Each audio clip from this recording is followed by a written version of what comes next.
আপনার মোবাইল যদি আপনার হাত থেকে কেউ নিয়ে যায়, আপনি মোবাইল দেখতেছেন, হঠাৎ আপনার হাত থেকে কেউ নিয়ে গেল, অথবা আপনি বাসে বা ট্রেনে বসে বসে আপনি মোবাইল টিপতেছেন, বাইরে থেকে কোনো ছিনতাইকারী আপনার মোবাইলটা হাত থেকে নিয়ে গেল, তখন আপনার মোবাইলটা আপনি যদি চান ওটার সাথে সাথে লক হয়ে যাবে। তো এই সেটিংসটা আপনারা কিভাবে করে রাখবেন যে আপনি একটা গুরুত্বপূর্ণ বিষয় দেখতেছেন, তখন দেখা গেছে আপনার হাত থেকে কেউ মোবাইলটা টান দিয়ে নিয়ে গেল, তখন আপনার মোবাইলটা সাথে সাথে বন্ধ হয়ে যাবে। ঠিক আছে, চলে যাব সেটিংসে।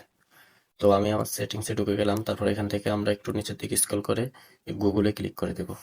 তারপরে গুগলে আসার পর আপনারা এই অপশনে ক্লিক করবেন। এই অপশনে ক্লিক করার পর একটু নিচের দিকে স্ক্রল করবেন। নিচের দিকে স্ক্রল করার পর আপনারা একটা অপশন পেয়ে যাবেন। তারপরে এই অপশনে আপনারা একটা ক্লিক করে দিবেন। তারপরে দেখেন এখানে এই টিক মার্কগুলা করে দিবেন, এগুলা অন করে দিবেন, ওকেতে দিয়ে দিবেন, দোনোটা ওকে দিয়ে দিবেন। ঠিক আছে, তারপরে দেখেন এখন যদি আপনার হাত থেকে কেউ মোবাইল নিয়ে যায়, এভাবে লক হয়ে যাবে। দেখেন এখানে দেখাচ্ছে ঠিক এভাবে মোবাইলটা লক হয়ে যাবে। যদি আপনাদের কাছে ভিডিওটা ভালো লাগে, অবশ্যই এই ভিডিওটা আপনাদের টাইমলাইনে শেয়ার করে রেখে দিবেন। পরবর্তী কোনো সময় প্রয়োজন হলে দেখে নিতে পারেন।